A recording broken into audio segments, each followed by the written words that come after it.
So knowing that it's a scam and you're still pitching it. Again, I'm going to ask you, do you feel guilty right now? When you say knowing it was a scam, what do you mean by that? A lot of people got hurt because they didn't read the contract. Do you take any responsibility? So you're saying that I didn't tell people that there's a lien? You said that. I asked you, did you make sure they read the contract? Perhaps you misunderstood me. You made sure they signed. You didn't make sure they read the contract. Absolutely. The contract is very clear. Still, you don't feel like maybe I should have told them. For anybody who thinks I'm a scammer, a finesser, anything like that, I just ask yourself, if it wasn't me, it would have been somebody else. Today on the podcast, we won't shy away from the controversy. We will address it head on. We are joined by someone who's no stranger to the complexities and high stakes nature of sales and marketing. Axel Hermosa, welcome to the podcast. I appreciate it. Thank you so much. I appreciate you driving all the way from Toronto to Ottawa for this podcast. No problem whatsoever. With over a decade in the industry, Axel served as a regional sales manager at Ontario Green Saving, where he led multiple sales teams across the province and built an extensive career in home energy solution and HVAC sales. Ontario Green Savings, as many of you know, has been at the center of serious scrutiny. I don't know who wrote this word. It's very complicated. I'm going to Google it later. In recent years, over the sales tactics, and Axel's name has naturally come up in those conversations. In this episode, but we will also take a deeper look at the inner workings of high-pressure sales and leadership looks like in industries under the microscope, and what lessons can be drawn from anyone navigating reputational risk and rebuilding trust in the business. I'm also going to ask Axel today a lot of questions about business because he's an entrepreneur himself right now. He's not just running a sales team. We want to try to learn something from his story, and we want to check on him after this trauma. I don't know if you've seen the video on YouTube of the CBC ambushing Axel, but let's watch this video together. Caught on camera. The HVAC scam in action. Furnace can get damaged, the floors and belongings you have down there. Insider confessions. So you were told to lie? Yes, pretty much. How do they get you to sign up? They kept saying over and over again how much it was going to save me money. Homes held hostage. How do we get out of this then? Well, you'll have to pay me $25,000. Marketplace and Go Public join forces, drilling into the truth and fighting for answers. Some of it involves you directly.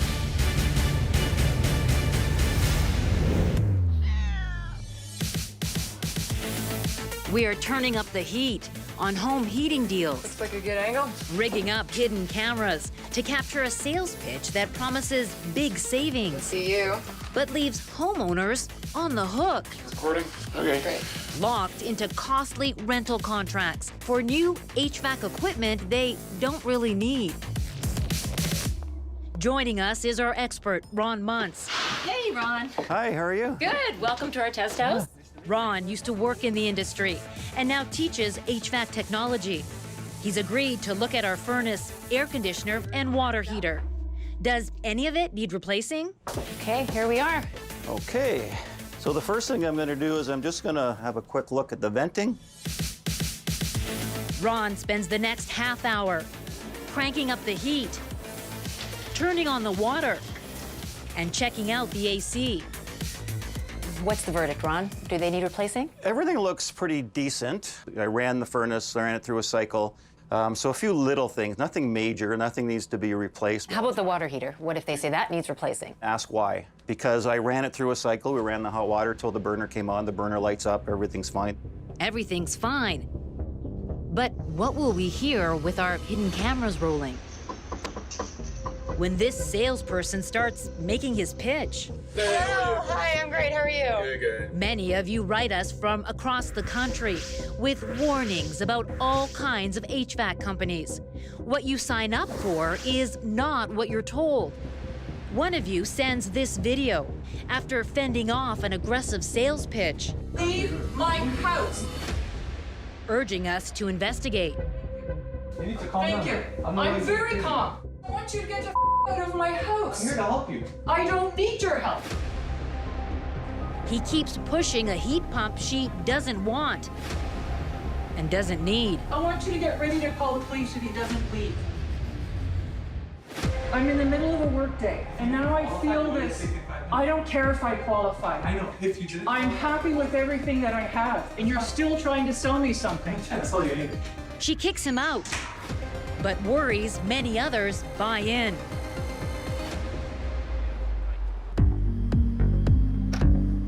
We're taking a train to Cornwall, Ontario, to meet a woman who wishes she too had said no.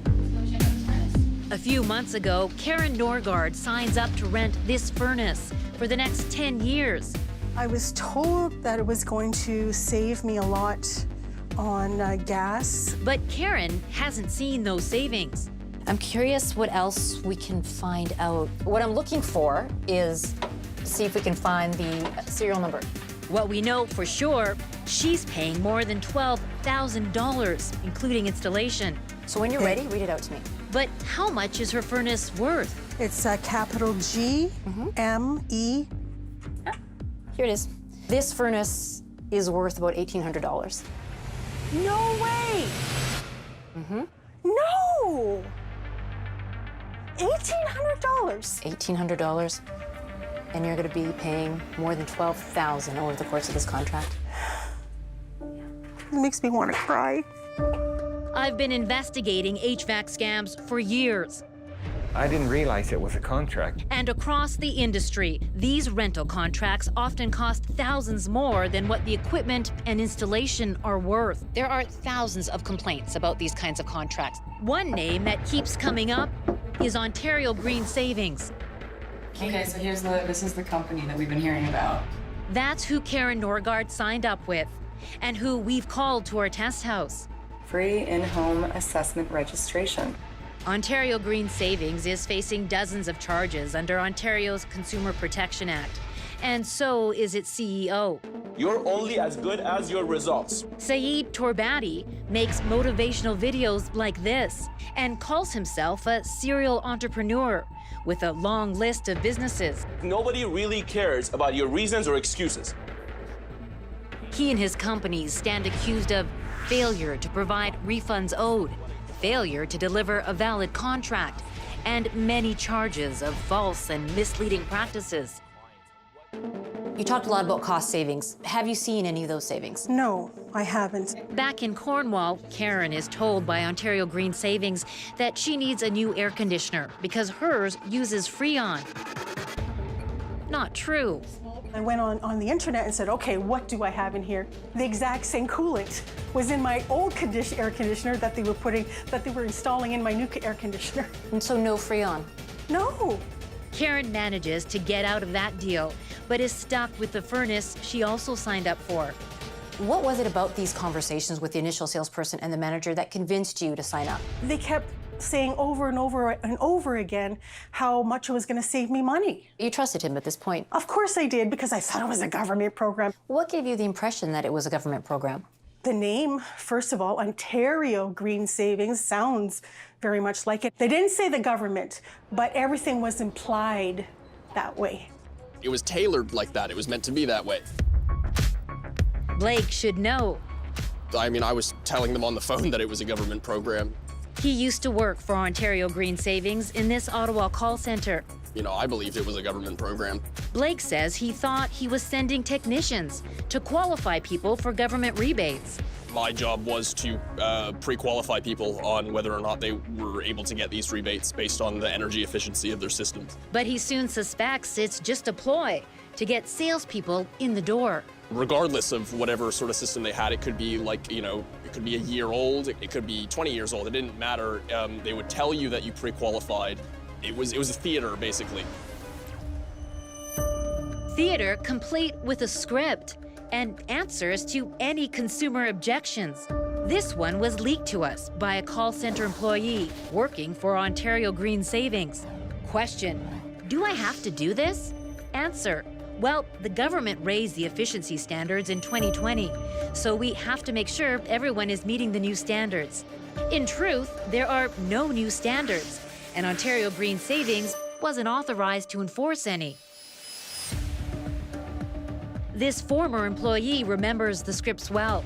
I'd make between 200, 250 calls a day. Because he's willing to name names and fears legal action, we've agreed to hide his identity. What did you tell these people they were signing up for? I told them that they had signed up for this thermostat rebate. They told us to make them sort of think that they applied with us, even though they didn't necessarily sign up with us. So you were told to lie? Yes, pretty much. By whom? By Axel Hermosa, one of the managers. He began to think this whole thing was a scam, he says, when he learned how much his managers were making. Axel, for example, he would post his checks on his Instagram story. So these are a couple posts from the Instagram account that we're talking about. What impression did they give you? Well, I mean, $22,000, another week of commissions, right? And that's just Axel's check, which is kind of absurd.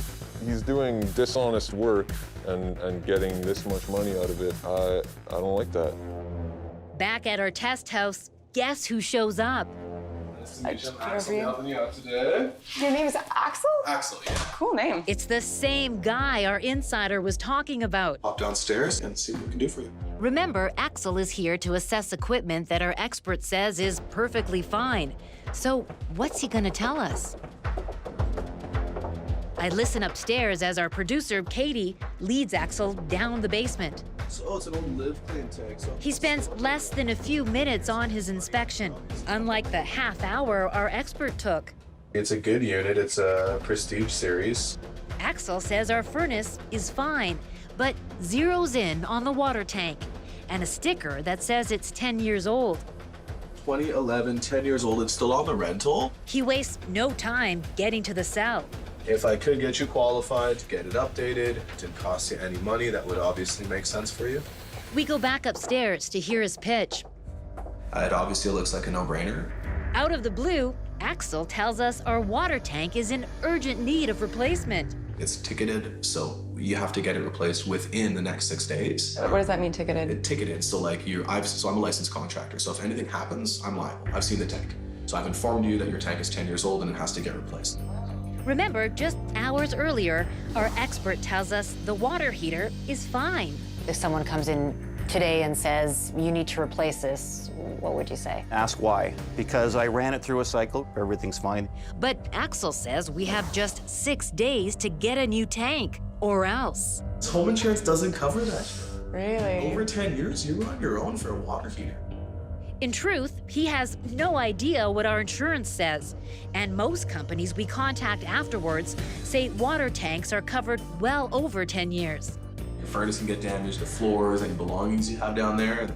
Over the course of an hour, Axel offers other questionable bits of information. He tells us his competitors actually work for Ontario Green Savings.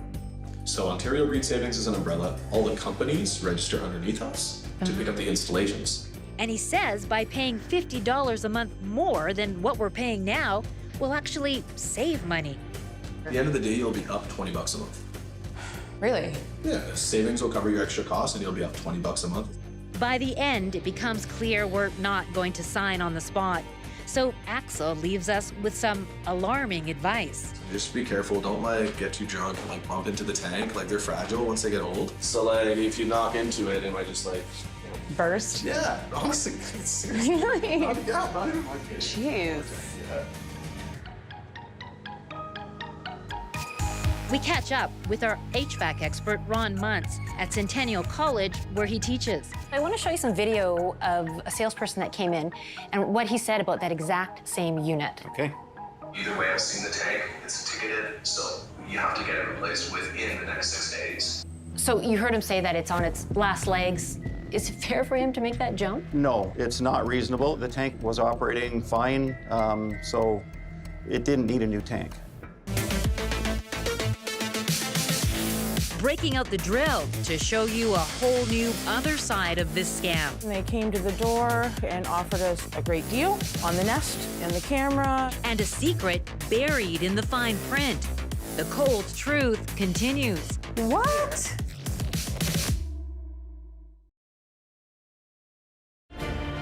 This is your marketplace. We're uncovering the cold truth about home heating contracts.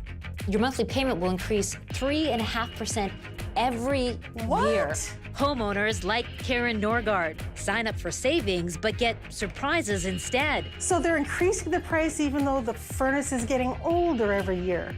I'll see if I can help you out with anything. Our hidden cameras reveal sales tactics that scare, You have to get it replaced within the next 6 days. with information that misleads. Over 10 years, you were on your own for a water heater. And now, a whole new twist that goes beyond HVAC and leads to an even bigger bind. Just ask Tammy Bishop of London, Ontario. Hey, Tammy, it's Hi, Rosa from Marketplace. how are you? Good, how are you doing? I'm good, thank you. She says it all started with a knock on the door. There was one night we were eating supper and they came to the door and offered us a great deal on the Nest and the camera. The salesperson told her a Nest thermostat would automate her heating and save her money on gas and electricity. The guys seemed to be very genuine. The thought of saving money, that was the main thing. Ontario actually banned door-to-door sales of HVAC equipment. Too many people getting ripped off. Now, some companies are branching out, selling everything from doorbell cameras to thermostats, things that aren't banned. Sounds like a good deal, but because I'm not the homeowner, I had to get my landlord involved. And you feel bad about it? Yes, I do. Very bad. Very. Because Cecil did get screwed up for it. Cecil Ford is the landlord who ultimately signs up for the deal. Hey, Cecil, it's Rosa from Marketplace. How are you? Oh, not too bad. I just getting home. Hey, I'm hoping you can show us the smart home products that you got. He thinks he's getting smart home devices. There it is. Yeah, that's the doorbell camera. Along with HVAC maintenance plans for both his home and the rental where Tammy lives. And this is the small little thermostat. It's only when he's ready to sell the rental a year later that Cecil discovers what he really signed up for. You go to sell your rental house. What happened there? My lawyer called me and said, you know you got a lien on this property? Turns out, buried in the fine print of the contracts Cecil signed is this clause: security registration. In legal terms, it's known as a notice of security interest, but most of us know it as a lien. And it makes it very hard to sell or refinance your home until it's lifted. He said, you can't sell this house unless it's lien on, taken off the house. His lawyer says Ontario Green Savings, the same company we've been investigating, has a lien on Cecil's rental property. I had no choice. He only has a week until closing. The new buyers don't want a home with a lien, so he has no choice. I was committed to 3 deals I was in, and I would have been sued by 3 people. Cecil pays Ontario Green Savings nearly $12,000 to get out of his contract and have the lien removed. But that's not the end of it. Cecil discovers another lien, this time on his own house. So I couldn't sell this house then. I don't have $12,000 to give him again. And that means he's stuck in London instead of moving to Calgary like he planned. It was affecting my heart, my health. But that was a lot of stress. And my wife and my daughter, both, all of us had a lot of stress. All this over a lien. Can it really be that easy to register one? And without telling the homeowner it's been done? We're putting it to the test. First step, installing a doorbell camera, just like Cecil and Tammy's. At the CBC building in London, the city where they both live. The doorbell counts as a fixture, just like a furnace or water heater, allowing us to say we have a claim against this property. Next step, try to get a lien. To get some help with our test, we're in Stratford, Ontario. To meet lawyer Dennis Crawford. Hey, Dennis, good to see you. Yeah, likewise. He has dozens of clients, including Cecil, who have fallen victim to what he calls the HVAC scam. The lien is what I call the beating heart of this scam. This is where they register a lien against the property based on the fact that there's rented equipment at that property, and they don't need to notify the homeowner that the lien is on title. They also don't need to prove they deserve a lien or how much it should be worth, as Dennis is about to show us with our lien. So here's the notice of security interest. And this is how easy it is to set the lien in any dollar amount you want. Anything I can pick for a doorbell cam. Sure. $25,000. All right. Okay. Dennis takes no time filling out the info. First I sign, and then I go ahead and register it. You don't need to prove anything. No. And just like that, the CBC building in London has a $25,000 lien against it for a doorbell camera worth $200. As you saw, it doesn't need 2 signatures. It only needs a signature from the party who's registering it. How do we get out of this then? Well, you'll have to pay me $25,000. Is that the only way? Yeah, it's intimidating. Dennis removes our lien soon after, but most of his clients have to fight theirs in court. He says these types of liens were never intended to be used against residential properties. Over and over, I see homeowners who have only a few days to deal with this legal problem pay $10,000 or $20,000 to buy out a water softener that they could have bought at a hardware store for $2,500. Most homeowners don't know that they have these liens in the first place. So what about Karen? Does she have one on her house for that costly rental contract? We did some more research since we talked to you last, and we found some more bad news when it comes to this contract. We found that this company has a very substantial lien on your property. What? Turns out Karen's contract allows for a lien to be placed on her property, and the one they registered is for more than $15,000. Just right after you signed the contract, they put this lien on your property. But why? Karen is devastated. You're seeing me get scammed. I know. Are you okay? I am, but... Okay. Her friend offers support. I've been horribly scammed.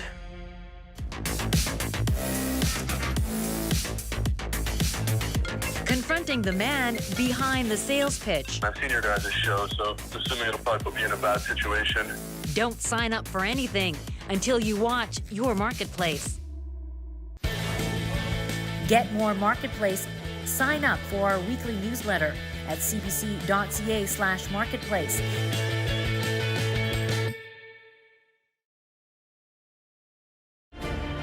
This is your Marketplace.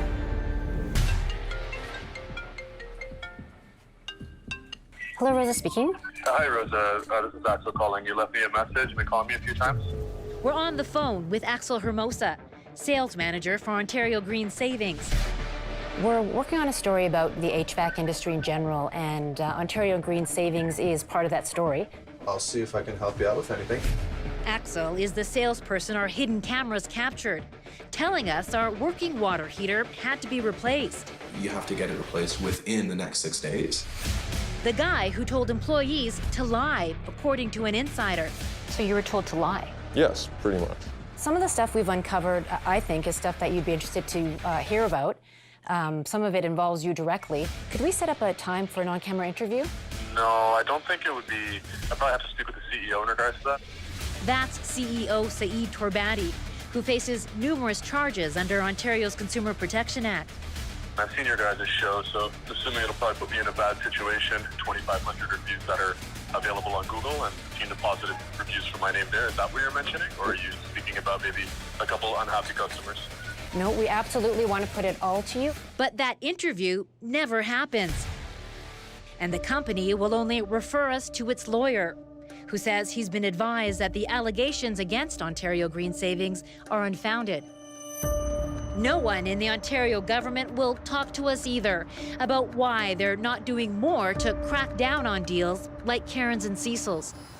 They're not in for business for the right purpose, and the government needs to step in. I feel a lack of trust for anybody selling anything, and I don't feel protected by the laws. Axel, after watching this video again, how do you feel? After watching the video again, I mean, it's always interesting to take a look at the type of media that's giving you the story. And I mean, I think the first thing that I would always challenge is looking at, you know, the consistency of inaccuracies or misrepresentation done by one source, such as CBC. I mean, I'm not too sure if you remember, they had, fake mannequins in hospital beds and stuff like that to kind of get an agenda. And I mean, after seeing it again, it's interesting to see what, one person's view of me or the industry could be. But I think it's also a really terrible report that didn't really focus on facts, but more speculation. And, I'm really excited to kind of actually give you the facts about, not only the company, Ontario Green Savings, but the industry itself, because it's a way bigger monster than, Ontario Green Savings. I mean, compared to the industry, they're just a small little drop in the bucket. Let's go back in time. After the interview was released, the ambush, you watched the video on YouTube. Was it the first time you watched it on TV and YouTube? Yeah, actually, we knew it was coming out, and we were actually on a road trip. I was actually still doing sales for Ontario Green Savings. We were staying in an Airbnb, doing some appointments, I think in Niagara Falls or St. Catharines or something like that. And, it came on, everyone got the popcorn, got the beers together, and everyone sat around, all the agents, and we thought it wasn't going to be, what it was. And it was jaw-dropping at the time. And to see that video with my existing sales team, we're about, 7, 8 guys that are all working. They've listened to the leadership. They're working for the company too. Keep in mind, it wasn't just Axel Hermosa, the HVAC scammer. There was over 150 sales consultants. On my team, there were 65. In the company, I wasn't the only leader. I wasn't the only manager that was managing agents or managing representatives. The company was quite large. Going back there, it was really, really. What happened? Did you cry? I mean, no, absolutely not. Happened? I mean, I think right away I got up and, being the leader, of that team, I said, hey, listen, guys, at the end of the day, this is one-sided story. I think all of you guys know the type of services that we provide. Yes, there are sales agents that, mislead, misrepresent. There is agents that, take advantage of people, but that doesn't have to be us. And I think at the end of the day, you've got bad publicity about every single company, Coca-Cola, Pfizer. Just because you work for Coca-Cola, does that mean you're, killing thousands of people? This is something I could notice in the video. You were the target more than the company that you're working for. At the end of the day, you're an employee. Yeah. But I'm not here to take sides. I'm on neutral. I just met you. I don't know much about you. And based on the video that I watched, I have a couple of questions for you. Okay, and fair. please, I don't want you to take anything personal. I just want to get, the truth or your side out there. Absolutely. Because there's no video online that speaks about this guy's side. The media owes him an interview. The media owes him to tell his side of the story. How old were you when this ambush happened? 27, 28? 28, I guess. So 28. you're coming after a 28-year-old hustler, and you don't even interview him or get his story side. So I want to know, I could see, I'm in sales too. I understand sales. I could see that you're applying some pressure to close the deal. And we do this in business. Do you think you were applying a regular amount of pressure on the person that you're trying to sell, or you were a little bit being too pushy? No, absolutely not. I mean, let's take a look at the facts. I mean, number one, in order to onboard a client, they have to fill out a form online. They have to then book an appointment, invite you into their home. They then have to go through a presentation. They then have to review and sign a contract.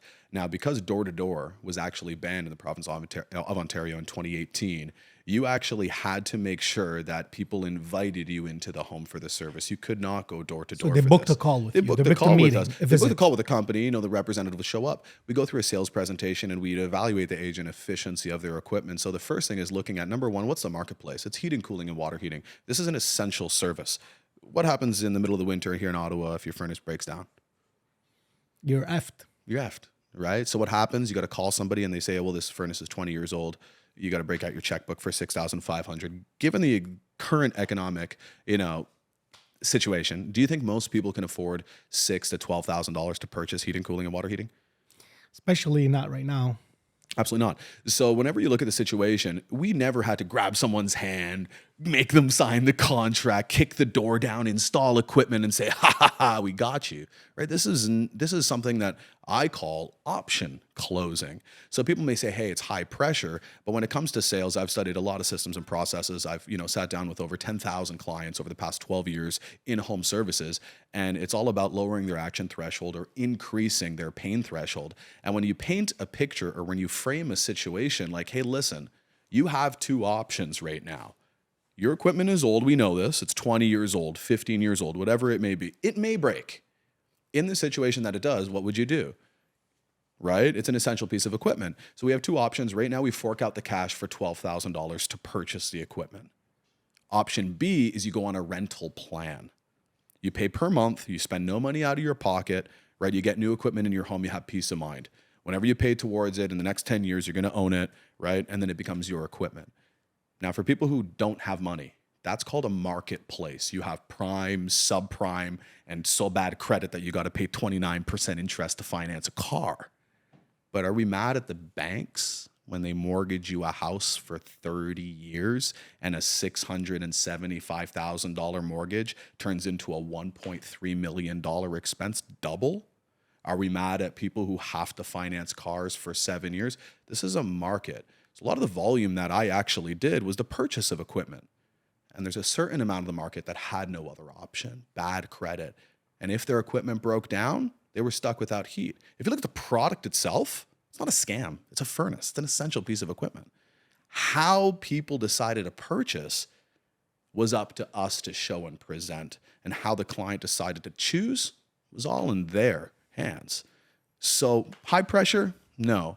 Delivering an impactful presentation and drawing out and framing a situation for what happens if, that's sales, baby. Be honest with me. Yes, sir. How many furnaces did you change, or did you tell people to change and it wasn't supposed to be changed? So at the end of the day, it was never a matter of functionality. It was always a matter of efficiency. So the whole pitch was obviously savings, right? And maybe they had old mid-efficiency equipment. Did I ever tell somebody to change equipment that didn't need to? Absolutely not. You sure? Absolutely. But you'll actually look in the interview, they say that they brought an expert and it says that doesn't need to be replaced. But you were telling her like you have 6 days to change it, or So how do you explain that? Yeah, so that's a great question. So number one, CBC is known for editing videos. So I actually said you have 6 days if you want to get the free installation. And they've edited it to say you've got to replace it within the 6 days. So that's the first thing. Second thing is the equipment that she already had in her basement was already rented. She was already renting that water heater. It was 10 years old. So I didn't say you have to replace it. I said you're entitled to a free replacement. And this is what people don't see. I mean, I came into the market in 2019, right? Rental heating, cooling, and water heating, that started way back in 2002. And a lot of these companies, some of the biggest names, I mean, you actually watch a lot of the basketball games or hockey games in one of the biggest centers around, the EnerCare Center. A lot of the equipment that we were changing, we were actually replacing old rental equipment on expired contracts. And what the didn't show, they just said, hey, I'm putting in a new water heater for more money per month. But we were actually pitching a tankless on-demand system, and we were saying, hey, your rental water heater is expired. That tank was actually, she was already spending $30 a month. She was already renting it, or some person could say she was already being scammed. So simply all I did was offer an upgrade. And I said, yeah, instead of boiling water all day long, which is a known fact, Google it, does a tankless use less gas than a water heater? Yes. Right? I said how much it's going to reduce your gas bill is going to cover the increased cost of the rental water heater. Right? Do you think were you or your team or the company that you were working with were misleading the clients at all? I think we got to also take a look at that. And I'm very, very happy to ask that question. We also got to keep in mind, I didn't own the company. I had nothing to do with the marketing, with the financials, with the controlling the EBITDA. I had nothing to do with controlling how deals were structured or what marketing material was provided to sales consultants. So when you ask that question, I was simply given a contract and a brochure and told to go sell, right? That was my role. And then once I got good at it, to teach other people how to do it. So I think that, number one, the company choosing a name such as Ontario Green Savings, would you say that's a little misleading? It's not about my opinion. It's about your opinion. Okay, right fair. now. Well, I think it's, hey, listen, this company's got a crazy name for lead generation. Ontario Green Savings. They But probably get a lot of leads. did you think at that time that they're misleading people? Oh, no, absolutely not. The sales process was very straightforward. And again, the clients had to sign for a monthly fee and accept the orders. And then after we left the house, had to get a call from a third-party company verifying they were aware of the terms and conditions they signed up for. That was a requirement to get the deal financed. So do I think the company was misrepresenting, the product? No. What do I think they were misrepresenting the service, which I was not aware of? Absolutely. Inside every brochure, it said, we're going to be coming every year to service your equipment. We're going to be, if something goes wrong, you can call us. We'll be there within 24 hours and service the equipment. At my peak, we were doing 125 installations a week with my team and myself. Do you think that a company had the ability to service that volume if something went down? And now when you call that company and you say, hey, I need service for my equipment, they're nowhere to be found. So that decision that was made to print those brochures and offer that promise, that was put in the brochure for the marketing material. Yet CBC attacked you, Axel, Of course, not the company. I just happened to be the guy that showed up to that lead, right? And I'll never miss a lead. Since when media attacks the employee, not the big shark? Well, at the end of the day, I had a story. Right? I mean, obviously I was also in the business of recruitment. So the volumes and the checks that they flash, me making $20,000 a week, $15,000 a week, that wasn't from me just signing up 2-3 old ladies and ripping people off. How they made me seem like I was scamming these people, right? I personally maybe did $2,000-3,000 a week, $4,000 a week, but I also taught people and I motivated them and I showed them straight line persuasion. I showed them how to do sales and I trained about 6 or 7 people. I then taught those managers to be managers themselves and do the exact same that I just did. That created a snowball effect. And within, 1 year, I just got good at sales. Then I started building offices. I had 6 offices across the province that were all under me and I was getting $200 to $300, $150 overrides off those commissions, right? Do you think the flexing on social media when you were making this good money was one of the reasons why they targeted you? Absolutely, because I fit the HVAC scam. This is the result of what's happening to these people. They made it seem like every single, person was like, had that type of success or was having that type of lifestyle. But I believe in something called shiny eye syndrome. And unfortunately, with a lot of young entrepreneurs, you see a McLaren on the road, you see an Audi. What do you think? Hey, what do you do for a living? So those cars were marketing expenses. But those checks were to impress upon, not to brag or boast. To recruit. Right, to recruit. Absolutely. People, oh my God, how are you making, $5,000 a week? I said, here, book an interview with the company. And the company was like a revolving door. They had an amazing recruitment team, which I had nothing to do with. They had onboarded junior recruiters. They had a funnel of 7 to 15 people coming in every single week, ready to start working. And my job was to show them the plan. Right? And obviously, if I teach someone who's good, who's a hustler, who wants to go out and make those sales, I can, generate override income off that as well. So the industry itself, again, it's a lot bigger than just Axel Hermosa. I mean, I came late in the game. That takes me to this question. Did you or your team receive internal pressure to hit targets at all costs? How did that affect the sales culture? I mean, ultimately, I believe in, birds of a feather flock together, right? One thing that, people loved working with me is because I set high standards. I believe that the most important thing is having, no limiting beliefs, having, high standards, having a good vision and a good focus. So absolutely, our job was to teach people how to set goals. I mean, the main reason why people don't make money is because they don't even know what they would do if they had it, right? The only time you can make $1 million is if you know what you would actually do if you had it. It's like, would you go looking and shopping for a tutu right now or a dress? I don't think so, because you don't know what you would do if you had it. You know what I'm saying?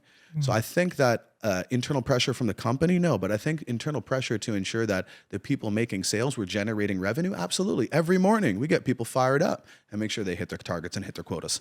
Before you get any clients to sign on the contract, did you ever make sure that they read the contract? Did you ever ask them, hey, did you read the contract? Ultimately, or you just cared about them signing and just rushing into the it? terms and conditions were very clear. You had to get 2 forms signed. So the first one was the work order. It said 120-month term, $89.99 a month. Here are the products that you're getting, $180 a month, whatever it was. It does say terms and conditions are written on the back. Here's your carbon copy.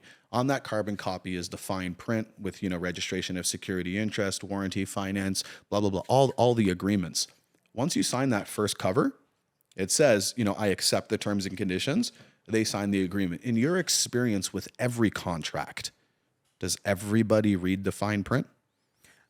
In my services, I make sure they read it. Understood. Because I don't want conflicts at the end. Understood. And if I'm getting them to sign a lien on their home, and I'm getting a 60-year-old to sign it, and they're signing on a lien on their house, I would like to make sure to verbalize this and to tell them this and make it clear. So Did you? So absolutely. So there's a form that's required by Ontario Consumer Protection. It wasn't even me that needed to confirm that. In order to get the deal financed, they had to sign their Ontario Consumer Protection form. They signed, but did you make sure they read it? They have to read it. They say, okay, so here's the thing. If I give you a form and I say, here's your work order and here's the other form and you sign it, are you going to do it? Most likely not. So every single client said what this is. This says, number one, here are the products. You did not invite me door to door. I did not come door to door, and that we may register a security interest. Big, bold letters. We may register a security interest on the property.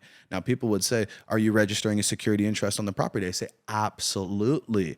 And they say, well, why would you do that? Let me ask you a question. When you finance a car, is there a lien on your car? Yes. When you mortgage your house, is there a lien on your house? Of course. Okay, it's called a financial instrument to ensure that the company doesn't get taken advantage of. Yes. A lien is very common in financial practices, and people think that we're just, attaching a lien. You're financing equipment. That's why we have to verify you're aware there's a lien, and you can clear the lien by buying the equipment. The lien is transferable, but it's a financial instrument for the finance companies. Keep in mind, I'm selling a furnace and air conditioner. The company is arranging finance companies to finance their product. So is it really the HVAC company or is it the finance company that's setting up these terms? A lot of people got hurt because they didn't read the contract. Do you take any responsibility? I mean, ultimately, I'd ask a very, very, very, important question, which is, who got hurt? And it's called the worst case scenario.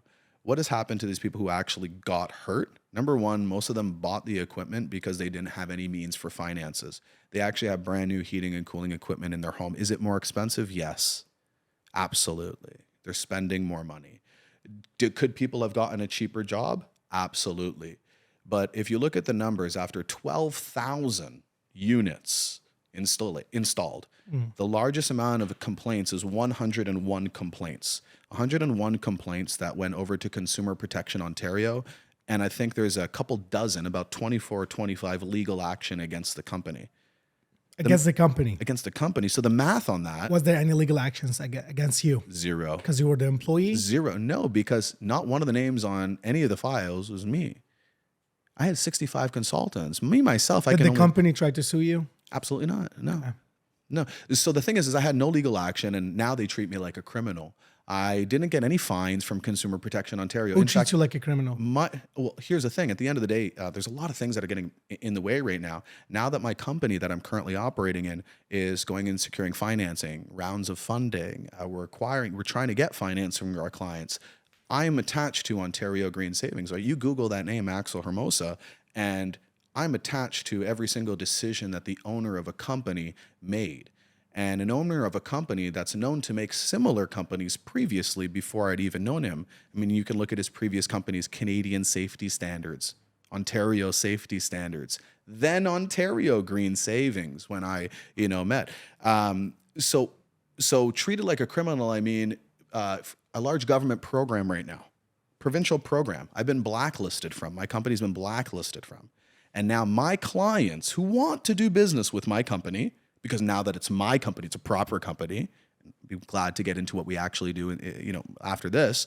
But when you actually see the amount of financial loss I've had, or people that have quit, or people that, or companies that won't give us financing because of that name, right? That has cost us millions.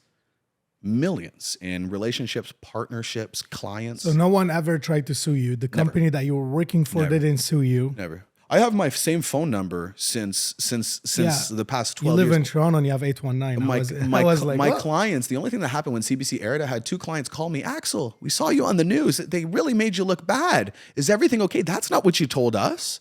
Because again, I had the ability to actually sell. I didn't have to say, oh, we're from the government. Or I didn't have to say, oh, your equipment is old and using Freon. Those main complaints that came, none of that paperwork has Axel Hermosa and my badge number. Yet you were blacklisted. Well, I'm the guy that was making a lot of revenue. I'm the guy that when you Google Ontario Green Is it Savings legal Scheme- to blacklist someone who's never been proven guilty? I mean, did you look into that? That's the thing. I mean, I think at certain administration levels they can make their call, but I think it's. I think that's why we're now approaching the Human Rights Tribunal. We're actually going to be, taking a company, a government administration, to court and filing a suit because now not only do my 35 people that are working for me do they potentially lose revenue, but every single client that wants to do business with us, they won't get access to the grant money that's given from the government that they've paid into with their tax dollars. So they've sent letters. If you choose to do this contract with this company, you can't get the government grants. Have you ever tried to reach out to CBC to give them your side of your story? So the biggest thing is they did try to reach out to me. Oh, in the beginning. Okay. And that's on the video. I was like, I'm not too sure what you guys are talking about. I don't want to do an interview. I talked to the CEO. The CEO said, don't talk to them. I said, okay, no problem. But no, because I wanted to actually have something to prove. See, when I left the company in the beginning of January 2022, I put my head down for 6 months and I launched my own company. But if I would have just said, hey, I'm not like that guy, or whatever they said about me isn't true, people would have said, then who are you? So I said, I don't care what they say. They can talk about me, they can laugh about me, they can like me. Either way they're talking about me, it doesn't matter. I'm going to put my head down and go to work. So now that I've actually created something that has, over 1,000 happy clients, crazy great reviews, we've done, millions in revenue. You have more confidence to talk I have about more yourself. confidence to now say, hey guys, this is who Axel Hermosa actually is if he owned the company.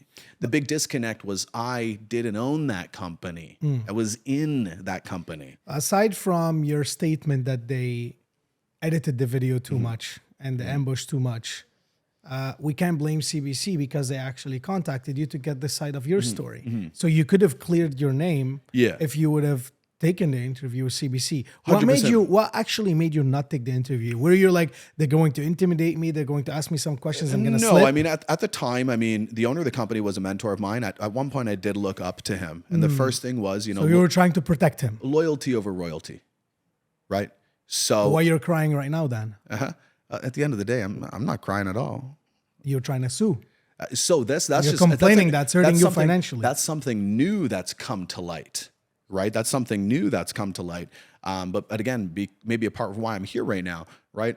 Nobody knows that side of the story. And I confidently believe that because there's been no criminal action, because I actually wasn't even an owner or a director or a decision maker within that company, if I had the platform or the opportunity to show people the reality, then these government programs would allow me in. But they called you, you didn't answer. You didn't take the interview. No, I did take the call. No, they called me one time and I declined the interview. You declined the interview? I declined the interview, absolutely. So the platform was there. You refused it to protect your mentor.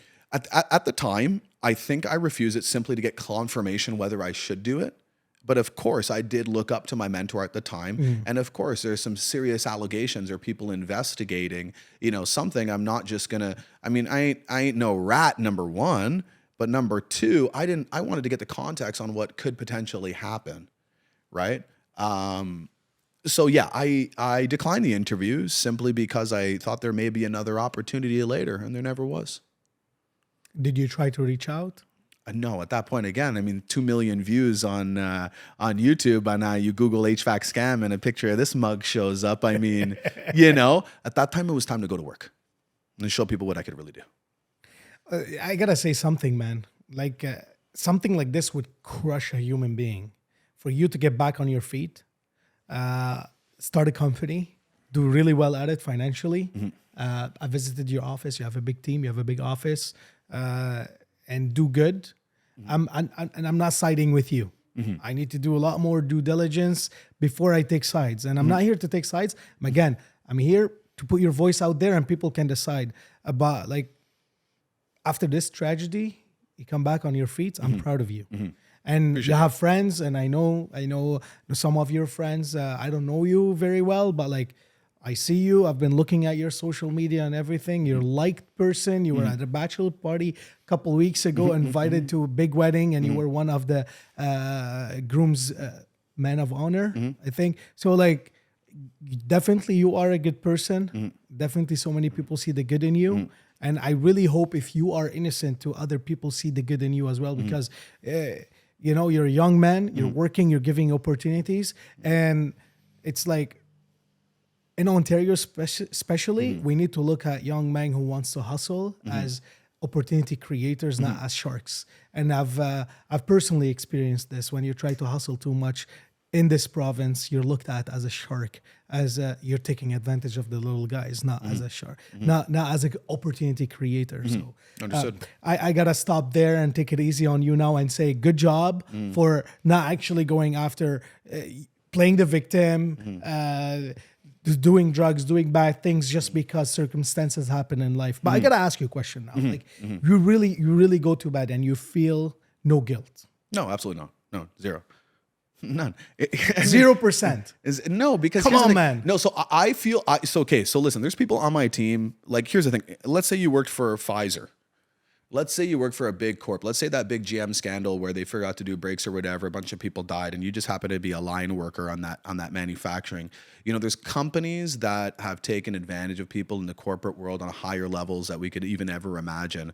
Now, I know that what I did within that company was right.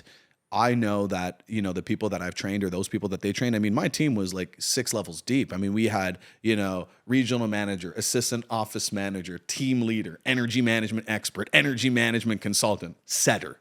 So the amount of different levels between my position and the size of my team, I don't have body cams with my guys going in. I can't govern compliance. And if there's a hustler out there and he sees, I mean, that's not me. I would never go to a woman with dementia or couldn't rub 2 brain cells together, and I wouldn't lie to her and tell her her equipment needs to get replaced because it's using a refrigerant that it's not actually using. I wouldn't tell them that it has to get replaced because it's the law. I would rely on just simply building value around something that could help them. I would state facts. I would, bring them from their current state into a future state. I would rely on my know-how and actual closing ability. So do I feel bad about the people that maybe got locked into these contracts and are spending a lot more than they should with other companies and from other reps? Absolutely. I feel like the people that actually had the rug pulled over their eyes and they bought it, I think, they learned a very valuable lesson. And I think that people should not have taken advantage of them. Absolutely. I don't agree with it whatsoever. I want to go back to the video. Yeah.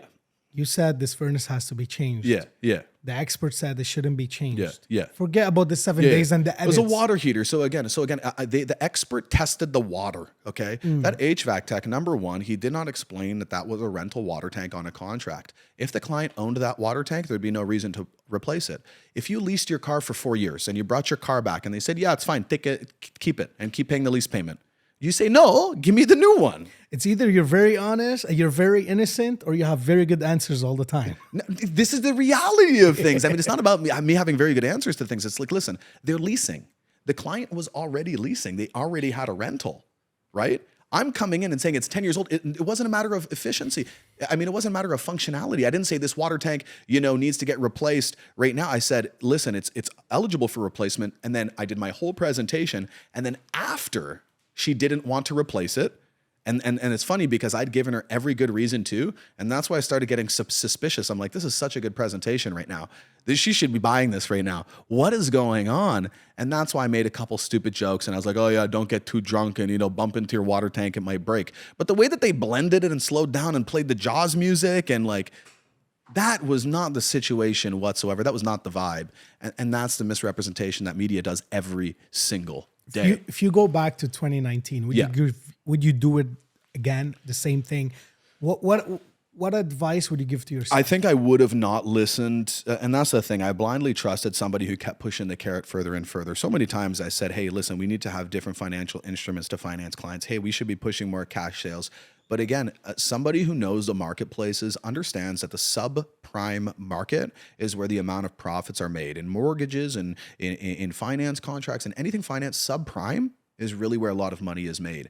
And I was simply an intrapreneur. I was in a business, accelerating it. I was not the entrepreneur that laid the foundation. So you blame Ontario Green Saving and your past mentor? I mean, I don't blame for what? You just said you weren't the entrepreneur. Correct. You weren't the one who was leading the game. I'm leading the sales team. Are you blaming the leader? And so at the end of the day, if you're going to make promises from your company, it's up to you as the owner of the company to follow through. You have a high amount of guys that are selling your product and pushing your product. You better back your promises. Very simple. I didn't write the brochure. I didn't write the market. I didn't write the service agreement. I didn't do any of that. They said, here's the agreement, sell it. The problem arises when people would call in to get the service they were promised and they wouldn't get it. Right? And look at the contract value. I got paid maybe 10%. It's a $10,800 contract if you were to rent a furnace at $90 a month. If I collected $1,200 in commission, the landed cost for that product is about $4,000, contrary to what that lady said, an $1,800 furnace. Baloney. You got to install it. You need the labor. You need the The actual landed cost for a furnace is about $4,500. Landed, $4,000. The retail rate is $6,500. So if the cost of the product is $4,000, I'm getting $1,200. It's $52. Where is the other $4,000 going? I'm driving a McLaren, not a Bugatti. It's still a McLaren. Good for you. After 3 fucking years of hustling my ass off every single day, 7 days a week, right after training multiple people and building a big organization, opening 6 offices on a product. But the question is, where do the profits go? Where does the rest of the money go? Is it to the owner of the company or is it to the finance people who are holding the contract? Right? So the industry has to be looked at a lot bigger. Why are people renting equipment to begin with? It's the most ridiculous thing. Would you rent your dishwasher? And you were pitching this. Absolutely, because me. So knowing that's a scam and you're still pitching it. Again, I'm going to ask you, do you feel guilty right now? Yeah. So when you say knowing it was a scam, what do you mean by that? Well, you're saying it's ridiculous to rent equipment, right? So I'm saying it's ridiculous to rent equipment, but it's also ridiculous to buy a Rolex. It's also ridiculous to... No, not really. Buying a Rolex is an investment. You'll so always the value there. Would you say that, you know, the watch that on your wrist right now, that it actually cost $25,000, $35,000? Doesn't matter. I can sell it now and I'll make money. 150%. Would you say that, you know, the biggest story right now online, Gucci, the purses that they create and they make and they're retailing, do you believe that markup of 800% is a scam? If it doesn't drop in value, it's not a scam. But you said your own words that renting this equipment is ridiculous. But you were pitching the rental. The market. So here's the thing that you're misunderstanding. The market of renting equipment was not created by me. See, when they first started expanding the gas market, they wanted to bring natural gas to people's houses. And they said, fuck off. I'm not going to take gas to my house. I have an electric water heater and I have an oil furnace, or I'm on oil right now. So the large corporations who originally owned the rental market, they said, hey, got a great idea. We'll give you a free water tank and we'll run the gas line to the house. Customer says, amazing. Don't worry. It's only $5 a month for the water tank. Anything happens to it, we'll look after it. And overnight, a whole market was born: rental, heating, cooling, and water heating. So if I came into that in 2019, the market started, the rental market, where now there's over 3 million rental water heaters that builders are still putting in because they don't want to buy the equipment. That market, if I'm simply showing up and saying, hey, you're already renting, it's over 10 years, the contract is expiring, and putting them on a new rental, am I creating the market, or am I just being a part of a market that's going to get sold anyways? Right? So I saw this as an opportunity to, number one, come into an industry and see the potential of the market, learn the market, and do something better. I knew that there was a huge problem. Why are people spending so much money on heating, cooling, and water heating? Why don't they have proper financing? Why are there so many companies that are making so much money right now? And then after learning, I could actually create something that was actually pro-consumer. And that's what I did. I have a couple more questions about this matter. Yeah, for sure. But for now, tell me, what are you doing right now? What is Axel doing today? 2025. Are we 2025 now? Yeah. Great question. So obviously after I put my head down for a little bit, I'd spent a lot of time in the market. Keep in mind, this company wasn't the first company I'd worked for. I've been in heating, cooling, and water heating and home services with multiple companies in this industry, some larger, some smaller. I've sat with, 4 to 8 homeowners every single day since I'm 18, 19. I've heard some of the most amazing stories from some of the most amazing families, from builders, from bankers, from doctors. I learned a lot about homes. So after getting out of the industry, I realized that obviously, there's a problem. Obviously, I knew the market existed. I knew that there was companies that were doing better work. And I knew that there was a need for, my knowledge. So the intellectual property. And I realized from working with that company, there's 2 things that drive a market. Number 1, economical downturn. People in bad situation, they need something or they need to save money. Second thing is incentive, right? People will most of the time do something, buy one, get one free, or, they got to have a little something extra. They got to get a good deal, right? So knowing what I knew, I started looking into the solar space. So solar panels, and I knew it was a huge up and coming market. And I started looking at, why it didn't work out in the past and why it could potentially work out now, given the cost had decreased about 70% over the past 6 years. And given that the cost of electricity and natural gas had surged. The market is crazy. Energy is the second largest industry in the world. And you can Google this quote. Warren Buffett says the largest transfer of wealth will be in the energy markets over the next 20 years. So they call it the white petrol, right? Lithium energy. And of course, renewable. So in August of 2022, after, hiding under a rock for a little bit, doing a little bit of online businesses, doing a bit of consulting, I decided to open a company that basically combined the knowledge that I'd learned with, previous HVAC companies and home services along with renewable energy. So I opened actually Ontario's first holistic approach for net zero retrofits. So what that means is we'll actually first make sure the homes are very well insulated. So we have crews that will top up and do attic insulation and air sealing. This will allow the HVAC equipment to operate less, lowering the gas and electricity bills, right? Keeping the energy in the home, right? Second phase is we would electrify the home. So we'll actually convert the gas equipment from gas to electricity using heat pump technology and electric furnaces and electric water heaters.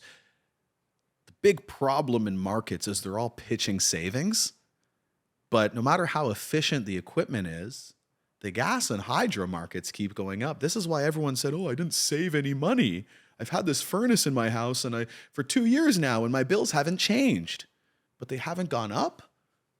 When the market has gone up like 35% since you put it in, your bills haven't gone up. That's interesting. So I figured, why can't I just produce 100% of the energy that the people need? So I'll get rid of the gas because I can't produce gas on a property. I'll electrify. That'll bring down the gas bill, drive up the hydro bill, and then install the solar panels. So we help people connect through the net metering programs that are available through all these different utilities, and we produce 100% of the power they need. The result of a net zero home is they pay no gas bill, no hydro bill, and the problem that all of these companies are is they're doing subprime financing. I went into the market that was prime, and I leveraged the federal programs for the initiatives that are providing 0% interest up to $40,000 and massive government grants for these updates, right? So I'm proud to say every single one of the clients since we've signed up in 2022 has no lien on their home, pays 0% interest. So you're not scamming anymore. I'm not in a market that is subprime financing. I mean, are you going to tell the guy that finances a car to a family who can't get approved credit, but they financed the car at 20% interest, but now that family can drive Uber and feed their family? You're going to call them a scam? So keep in mind, the scam of the market is, yes, there's a better deal, brother. There's always going to be a better deal. Just because we sold to a market who could not afford to get the better deal, they had to rent. What were they going to do? So honestly, some people have been thanking me. Because if that equipment had broken down, we've gone to clients' houses where equipment was already broken and they had electric heaters plugged in their home and their hydro bills were surging because they couldn't afford to replace their furnace. So when I did show up and I said, yeah, we'll get it all replaced, nothing out of your pocket, you'll just pay monthly, those clients are very happy. So yes, is the deal the best? No. But people with bad credit in bad situations don't always get the best deal. And that's not my fault. That's economics. And that's for another conversation at another time. Back to what we're doing now. So with Solify, the company that I created now, every single one of our clients, they actually don't pay gas on hydro charges. If we're able to disconnect them from gas fully, if they still have a gas stove or a gas dryer, they may pay $20-$30 a month, but we get them all the government financing, and we actually reduce their average bill of about $300 to $400 a month. We reduce that enough to cover the loan payment. So we're actually providing an amazing service, and you can tell by our Google reviews, our customer testimonials. Again, I actually built a company based on what I'd learned. Do you have partners? No, I'm 100% owner. I have a lot of strategic partners, but as far as director, I'm the owner. Okay. How was it starting the business? Moving from being a sales manager to a business owner. This transitioning, was it hard? Was it easy? No, it was absolutely, incredibly difficult, especially knowing that I'm at heart, I'm a sales guy. So I'm not a CEO. You got to be organized. You've got to be punctual. And the thing about a CEO is you get to deal with every single problem. That looks so low. You missed Make it rain. Make it rain a little bit. That's what we do as CEOs, right? You all right? That's all right, man. It's okay. I didn't mean to make you that wet. So listen. These stupid jokes are gonna get you more trouble, bro. I know. Hey, listen, I try to be as authentic as possible. I'm never gonna bullshit anybody. Do you watch my social media? I do, man. I do. You're hilarious. Everyone's got an opinion. But I think the biggest piece of advice I could give is, it's incredibly difficult. But there's a cool story about the eagle. You ever heard about that? The eagle, how it lives to like 80 or 90 years old? What does it do?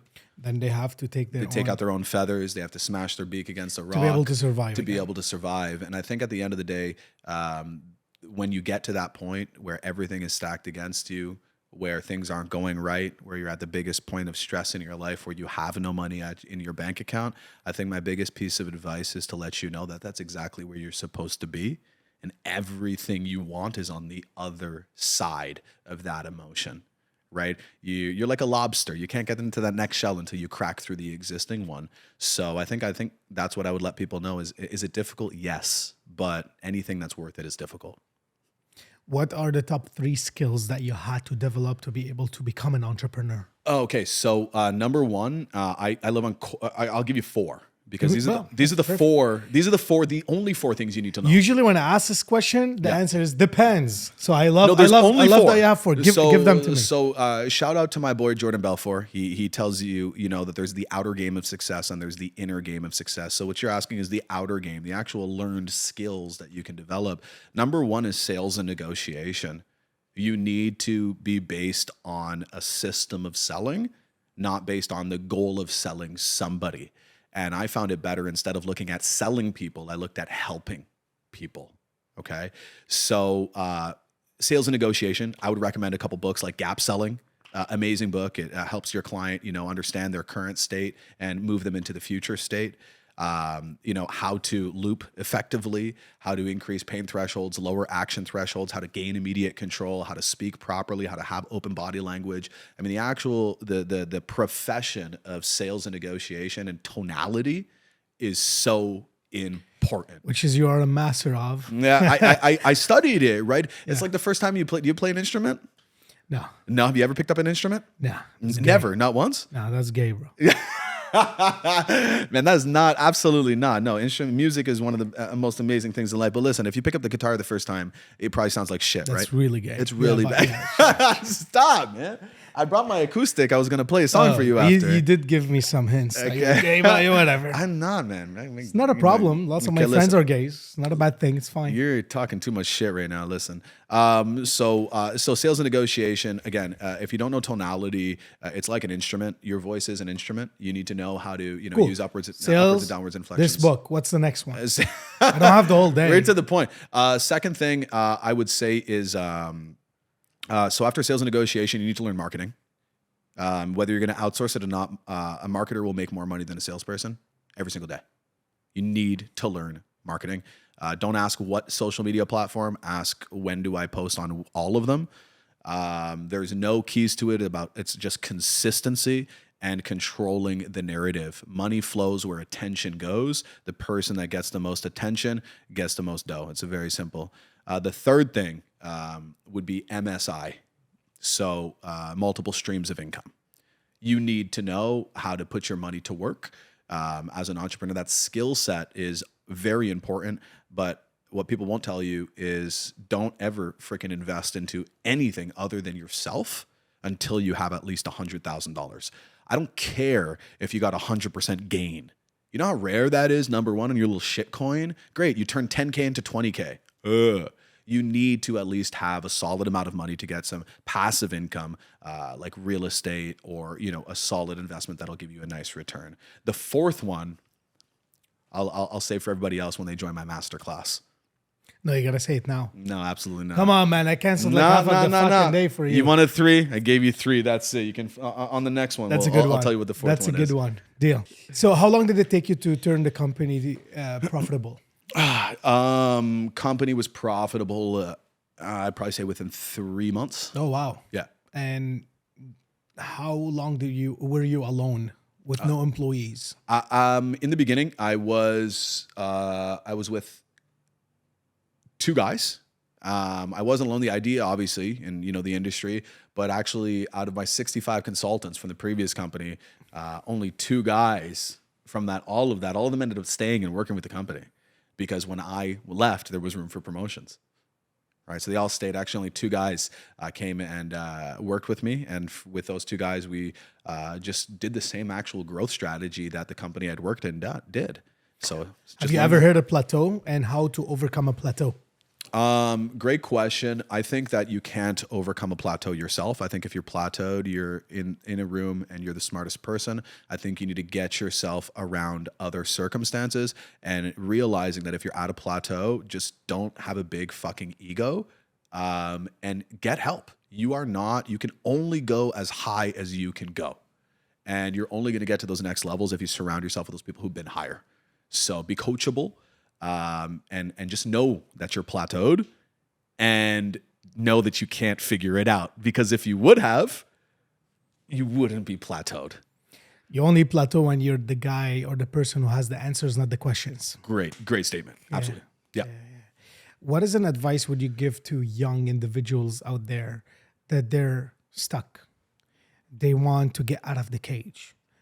Either maybe they're employees or small business owners. Yeah. Young individuals that they just graduated and they can't find a job. Yeah. What's your advice to them? Stop being a bitch. The longer you blame everybody, your parents, your family, your school, your education, your decisions, the longer you have someone to blame, is the longer time you're going to stay in your situation. You're going to stay stuck, right? I think the first thing is you got to take fucking ownership and bet on the thing that scares you. You have to. The biggest piece of advice I can give as young people is, again, you have so much time, and you could fuck up for the next 5 years like I did. I was in sales from 18 to 25. There was guys around me making $250,000, $150,000, $350,000 in the same job as me, but I was drinking, smoking, partying, blowing my checks at the club, right? If you get serious and you dedicate yourself and have a little bit of discipline, you can accomplish anything. But you got to stay focused. You brought currency to the topic, and we always ask this question. When did you make your first million? First million was 2020. 2020. How old were you? Midway through 20. So 2021. Okay. How old were you? 20. I guess I was 28. 28 in 2021. Yeah, 27, awesome. 28. Yeah. Is that when you bought the McLaren, or you bought it before the million? No, so that was actually, that was probably around the time where I just had made the first million. Yeah. Okay, it's awesome. And you had a girlfriend back then? Yeah, I did. Yeah. I think I picked up your girlfriend with Uber. No, you didn't. I did. 2018. You dated an Asian girl, no? Yeah, I did. Yeah. Yeah, I did. Yeah, I've been like, how did I know this guy? How do I know this guy? That's fine. I came to Canada in 2018, and I was doing Uber the first year. So I remember we followed each other on Instagram, me and her, and then she kept posting you with the McLaren and shit. She was flexing with you. Oh yeah. Yeah. So That's they do. Yeah. That's crazy, man. That's a small world. That's a small world. Did you guys break up before because of the incident? No, actually, I think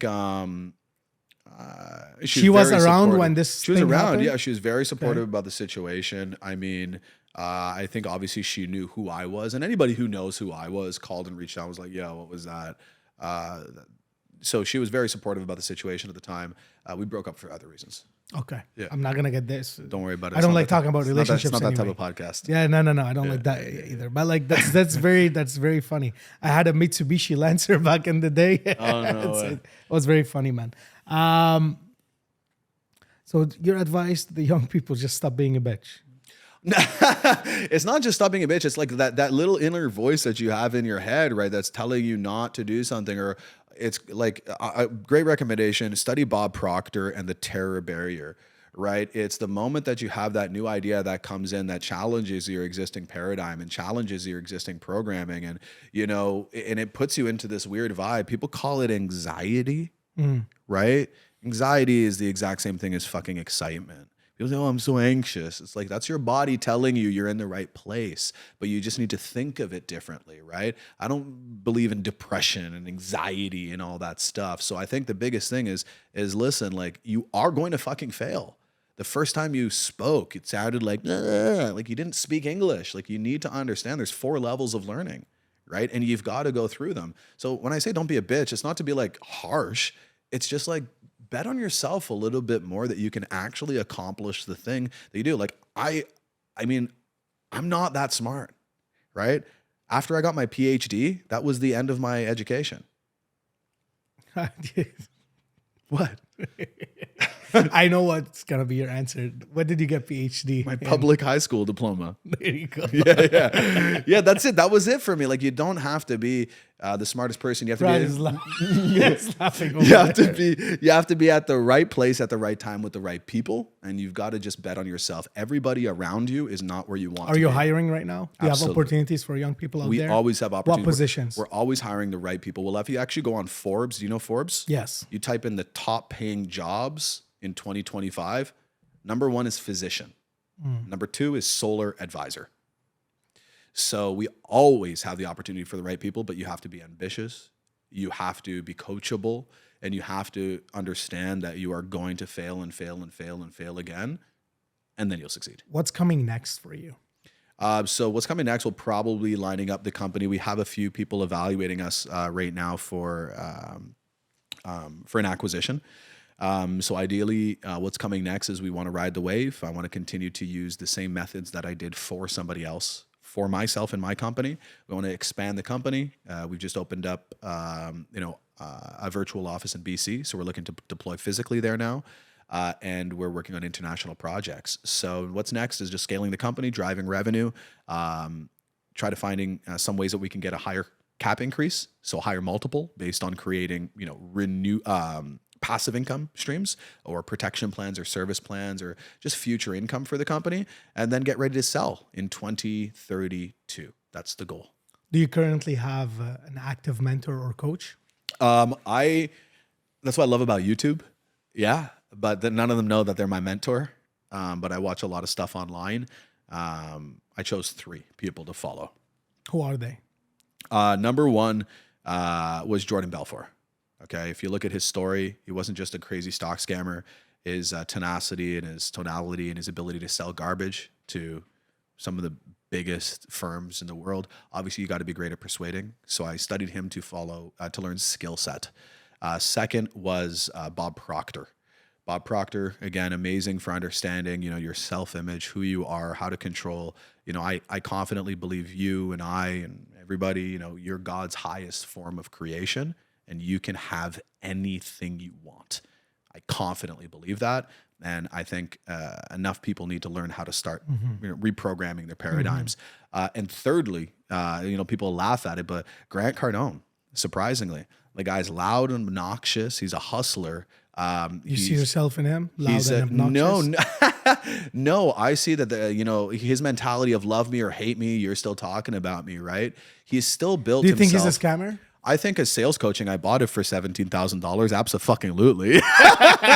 I don't think it's the best, but I think. Do you think he is what he claimed he is? I think Grant Cardone is an amazing story, and I think he's admirable. I think he's done a great job for him and his family. I think he's a family man, and I think you honestly, need to get into politicians, man. You try to fuck around the question and not answering the question. What's the question? Do you think he is what he claims he is? A sales professional? No. Well, they say every good salesman buys from a great one. So I mean, I bought his stuff, so he must be pretty good at what he does. He's good at sales. The thing, yeah. Do you think he's wealthy as much as he says? Absolutely. He claims? You can evaluate his real estate portfolio. Yeah. So I think, and does he own it or his investors own it? Oh, absolutely. Here's the thing: if you're going to be raising capital, right, you can always pitch your portfolio. Of course, he's providing gains to somebody else, but the portfolio that Cardone Capital manages, I think it is what it is. I mean, you're not flying around on private jets, and I'm not saying he's a bad person. I'm just asking questions. My job is to ask questions. Yeah, no, for sure. I think the reason why I follow him is just because he doesn't give a shit. It's his attitude. It's his persona. Yeah. It's like he's not the smartest guy. He's a car salesman. Yeah. He's really not, but he's unstoppable. He's been through a lot of shit if you read his stories. Yes, I know his stories. And he fucking wakes up every morning with a pep in his step, and he still controls his own narrative. Yeah. And he's still selling with, the bad reputation that he potentially has. He still has an amazing reputation. If you were him, would you retire right now? I think he's not satisfied. If I were him, would I retire? I mean, does an entrepreneur ever really retire? If they want to. I know some that they retired. Yeah, I mean, I don't know. I think he's more. I think he's not motivated by money anymore. I think he's more motivated by saying he could when people said he couldn't. When does it stop? I don't know. When does life stop? When do you stop growing? When do you stop challenging having yourself? Fun. Here's the thing: most people die when they retire. They retire and they sit at home. They don't retire and they try to give back, do other stuff. You can so take on other challenges than making money and getting people's acceptance. But do you agree that without money you can't really help anybody? Well, you make a lot of money and then you fucking retire and help other people. Exactly. So I think is it ever gonna stop for you? For me, is it ever gonna stop? For Grant Cardone? Is there like a financial goal when you say, "Hey, I'm gonna work 2 hours a day from now on"? Yeah, 500 million. 500 million. Yeah. Why do you need 500 million for? So for me, it's not about I grew up with no money. Absolutely. For me, it's just a goal that was the old 50 million. I think it's, not as big as people say. People are still chasing six figures. That's like 50, 60K 10 years ago. It's not a lot of money. 500 million is just a benchmark that'll keep me, pushing every single day. It'll also set not only me, but my future family and my legacy up. It'll allow me to make large contributions. It'll allow me to make some waves. And that's the thing. I'm not chasing money. I'm chasing people development. And yeah, no, that number is just a number that I picked because I want it. When do you expect to have it? Well, if you do the simple math based on, our client acquisitions, our average contract ranges between $50,000 to $100,000 in the solar marketplace. So if we're getting 10 to 20,000 customers, which I've already done in another company, right? I've already done that. We'll be at $1 billion in revenue. At $1 billion in revenue, we're currently sitting at anywhere between a 28 and a 37% profit margin, depending on the product. Really good margins. So yeah, absolutely. So, but we're a huge service, and we've combined 3 other products, right? And so that'll be 330 million. If I were to, make that $1 billion in revenue, that'll be 330. But the acquisition, I feel like I can just sell for 500 million. I think I can build the company up to a point where I can get acquired by a larger utility company for our systems and processes and know-how and brand. So that's just a goal. I really wish you all the best to get the goal, man. I love that. Who knows? Who knows? Maybe I'll get tired at 50. Who knows? Not the scamming part. You're inspiring me with your big goals, honestly. And you're a smart man. You have your question. What's a scam? What's a scam? What's a scam? Tell me what the scam is. I like you, but the fact that you're not taking 1% responsibility and you're not feeling 1% guilty, this is the only part that I feel like. Okay, my dad told me something. Yeah. An accident, a car accident, or any accident never happens, and it's only one person's mistake. 150%, yeah. But I ask you many times, and I really try to get it out of you. Do you feel 1% guilty, or do you think I did something wrong? Yeah. And you don't think so. Yeah, so although I ultimately- asked you, yeah. did you double check that people are signing liens on their home? Yeah. You didn't say that. If So I that's go a- to buy so- a car right now, they make sure they explain it to me. Well, of course, when because I it's want to naturally rent, understood. let me finish. Yeah. When I want to borrow money from a B lender or C lender or the bank, they tell me, I have your house if you don't pay me. So you're saying that I didn't tell people that there's a lien? You said that. No, I no, asked you, no, did no, you if make sure they read the contract? Perhaps you misunderstood me. If you remember, you have to get 2 papers signed. I know. One of them but is did you from make sure Ontario they read the Consumer Protection. contract? After you I made leave sure the they home- signed. You didn't make sure they Absolutely. read After the I leave- contract. Absolutely, the But contract still, is very clear. Still, you don't feel like maybe I should have told them. Right on the. Of course, if you're, it's on a piece of paper and they ask, "What am I signing?" They're reading. It's not the contract. So there's the contract, and then you have to bring the Ontario Consumer Protection form. That's required to go along with every contract since 2018. That was a requirement by the Board of Consumer Protection. So right on that form that they have to I know sign, it was on the form. right? That is what. So there's no one that ever I know signed the that it person. was on the form. And then when they asked me the question, right? People think a lien is bad if you don't know about it. Absolutely. When people asked me about it, or when I had the opportunity to explain, when they see in bold writing, please ask your company if they will be registering a security interest on your property. It says that on the form, big bold letters. Every single client asks. It says here that I have to ask you. Yes, they're going to be registering a security interest, but keep in mind, if you purchase the equipment or if you move, that gets transferred or it gets removed. It's very simple. If you don't want the lien on your home, you don't finance. If you don't finance, you buy. Would you like to spend $12,000 today on the furnace and air conditioner, or do you want to do the rental program? It's not a matter of whether I misled people. You can't mislead people, because when I leave the home, one of the requirements is they have to get a call and the sales representative cannot be there. It's called a third-party verification call. And after they leave, that's why all these people that are crying victims, the 100 people out of 12,000, okay, the 0.01% of the market, that's the number that complained, okay? Those people are claiming that they didn't know. But they signed the contract. I understand. They signed the contract. There was they a accepted process, the goods and smart services. process Now, in did place. I do those understand. units? Do you find on Better Business Bureau, which is a scam in itself, it's a pay-to-play scandal, right? I can pay them right now for an A+ That's a big rating. statement. Better Business Bureau, just Google it. They already got cracked down. It's not a big statement. It's a fact. I can pay right now Better Business Bureau $500 I was a just month. pitched 2 weeks ago to be on their bureau. You just pay them. Really? Yes, it's a pay to play. It's already cracked down and everyone knows. But people still trust the Better Business Bureau because it's called the Better Business Bureau. It's the name. It's the name. I'm sure you're aware of companies that maybe pay to look like something else, right? There's a lot of people. Why are you sure? I heard of a blog. I told you you thought should about be it. a politician, bro. I told you you should be a politician. So when I look at do I feel bad for other people that got looped and sold products like the smart thermostats, the home security systems, the water filters, the HEPA filters, But the you're other not the one who products? did it. I had a team of 65 sales consultants. Did any bad business not happen? Absolutely bad. I had a bunch of hustlers that were trying to probably bullshit people, that were bringing You back knew signed they were doing this? contractors. Absolutely, because the Why customers. didn't you do something about it? Once the unit is installed and the next day, the Did contract's you fire installed. anyone you knew they're doing something wrong? I fired people every week. Because they didn't meet their targets. Didn't meet the targets, lying to customers. So we have rules. So number one, customers over profits. You can actually read their original sales manuals, and we did try to teach people you will never sell someone a product that you cannot that they do not need. But you have guys in the industry before me, I won't mention their names, they know who they are, that are doing something called tagging. Even right now, if you Google the HVAC scam, it's still happening, but Axel's not there. Just Google the company Provincial Home Services. Look at that name, Provincial Home Let's Services. go back to the lawsuit. What's Yeah. your plan there? Yeah. Like, No. how deep are you willing to So go? no, what we want to do is we want to begin an action with the Human Rights Tribunal. Okay. I confidently believe that my clients deserve to get the government grants. The government grants are created with taxpayer dollars. Why is it up to an administration party to not deliver a grant to a client because the client wants to deal with me? But whenever they did their check on companies, all of our licenses numbers are there. Everything's good.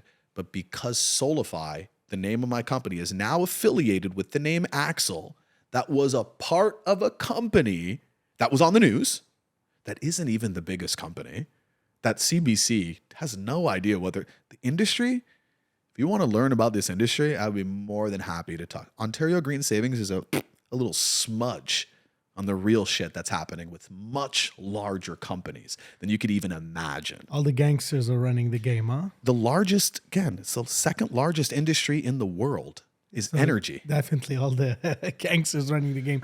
So how deep are you willing to go with this lawsuit? So it's not, again, it's not a lawsuit. Are you willing It's to not a go to lawsuit. defend So it's yourself? not a lawsuit. To defend yourself. So perhaps I misspoke. It's a complaint to I'm going to file with a human rights tribunal for them to evaluate. Because you said the word this. lawsuit in the beginning. That's Yeah, why. well, so I would Probably make a I'm an suit. immigrant and I can't understand what you're saying. No, but it's not also you. I heard the I said word I was lawsuit. we were gonna file a suit. Okay. Right. See, I it's don't. the immigrant's and maybe mistake. and maybe it's the maybe I'm doing. I don't know, but I've put my legal team on it, and I said, hey, they're not allowing my clients to get the grants, and they're not allowing my company to give the clients the grants. Like, we don't take the grants. The grant goes to the client. So I believe that that's not fair. And maybe if I was a criminal, and maybe if I was not licensed. How deep are you willing to go? What do you mean? How deep am I willing to go? It's like how hard do you want to fight? Oh, I mean, here's the Are thing. you going to give up soon? Or So you... here's the thing: what they don't know. Number one, we've already opened another company that's been processing all the applications. And That's your not name tied. is not behind My it? name's not on it. Okay. So whether they think that they can stop me or not, like, this is what companies do all the time, right? So they evaluate every company. They make sure they have the license number. It's very simple. You open a shell company, you relicense a company, you change the name of the director, you sign a separate memorandum of understanding that's stating, even though this company is in another director's name, you own 100% entitlement to it. And that's the value of having good people. People know who I am, and they think it's absolute bullshit that my 35 people that work with me, for me, and are driving our mission right now, why should they get food taken off their family's table because of an old company that I didn't curate, I worked in? They gave me a platform. They said, go to work. And I did a great fucking job. Great job, right?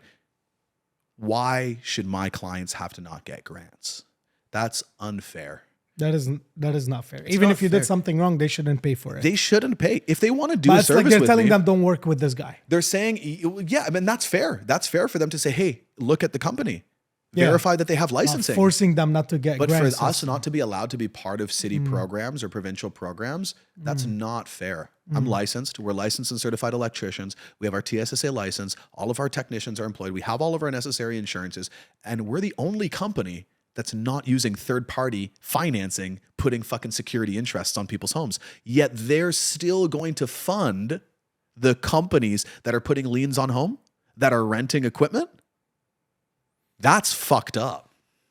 Because just because I was part of a company that rented equipment for 3 years, what are they doing about all the other people and all the other affiliated companies that have been doing this for 20 and 30 years? What is your old mentor doing right now? The one who owned the Ontario He opened Green another. Saving. He opened another company, and they're Still in the same industry? still doing the same shit. You can Google. This is what you can Google the What company. was his name? They just released a study right now. Another one. Why are HVAC scams still rampant? There's another company. I know who they are. They're buddies. The owner of Ontario Green Savings and this company. It's called Provincial Home Services. They're still doing this shit, right? So I hope everyone understands that Axel was just the guy that did pretty well in the industry and was loud about it. That's why I fit the description and the story for CBC, because I was in the game of recruitment, right? But there's players way bigger than me that are still operating as normal and don't have any issues whatsoever. What's the dream? What's the dream? For me? The dream, honestly, it's like, it's lonely at the top if you're by yourself, right? The dream for me is making sure that me and my family are taken care of. My dream is making sure that anybody that I've ever touched at one point shows up to my funeral and says, hey, that was a good guy. But ultimately, I just want to die knowing that, at least a few people I was able to help and, that I did something big. And that's why my company has a watt for watt program. Are you planning on getting married soon? Do you want to start a family on your own? Is this part of the dream? She might be watching, so I can't but say that's that. why I'm asking you this question. I'm going to help you out to give the right answer. Yeah, absolutely. I mean, I think I value family a lot, and I think it's probably one of the most important things. in life. We film weddings and events, and I promise I will read the contract for you before you sign it. If you hire us to do it, I'm just one of those guys that signs a contract. Me too. I sign. I don't read it. I fucking told you. You say, yeah, I told But you. you know now, like here's an advice for you: upload Read your it on contract. No, ChatGPT. read your contract. Upload it on ChatGPT and tell Yes. ChatGPT to give you a summary. No, seriously, Always guys, read your please contract. I don't. read a contract. I never read the contract. And I really hope everyone understands no one was forced to do this. And the majority of people, like you see the people on the news, like some of these people are like not the most educated people. And yes, I actually do. I don't feel guilty, but I feel bad that certain people did not get. I signed a contract fair with a company presentation. called Peninsula. It's an HR company. Okay. They take care of all the hiring and the firing in my firm. Okay. It's a 1-year contract. And then after this, it's month by month. I came to a point I wanted to cancel the contract with them because they were bullshitters. Okay. For reasons, I'll talk about it later. And then they say, hey, if you want to cancel the contract, you have to pay us 5 years of fees. Oh, wow. Then we'll cancel 5 years ahead of Jeez. your monthly payments. I'm like, in what world do you think? And here's the thing. I did not read the contract. Yeah. I took the man's word for it. Of course, there's no contract in front of a judge would be pay 5 years of fees to pay. So even if it's in the contract and I signed on it, it's not gonna work when I take them to court. Yeah. But read the fucking contract. Don't listen to No. just an exciting salesperson. Absolutely. Because we're trained. I'm a sales guy. We're trained to get you excited, to make you fall in love with us, Yeah. and take anything that we want from you. We use it on dating. We use it on closing deals. Now, I personally do my best to make sure I'm not gonna get someone calling me like there's any misunderstanding after. Yeah. I would rather be poor than get clients pissed with me because I don't have time for the drama. So please make sure you read the contracts before you sign it. The amount of times I get people trying to sign before reading, and no, I trust you. It's many times, and I don't allow it to happen. But like, listen, man. May I say one thing? I will let you say many things, but I want to say something now. Yeah, go ahead. The fact that you came to the podcast and we did not prepare, I did not give you the questions, and I'm asking questions, you're answering every single question that says something. I don't know. I'm not gonna say my opinion about it, but that's for the audience. This guy came out here, drove all the way from Toronto to Ottawa, answered every single question. And I'm sure if you go ahead and ask him respectfully any other question, he's going to answer it to you. Invite him to your podcast, interview him if you have a podcast, and he is going to answer questions. I'm going to let you make your decision about him. I do want you to wrap this up with a message. What's Axel's message today? Let it out.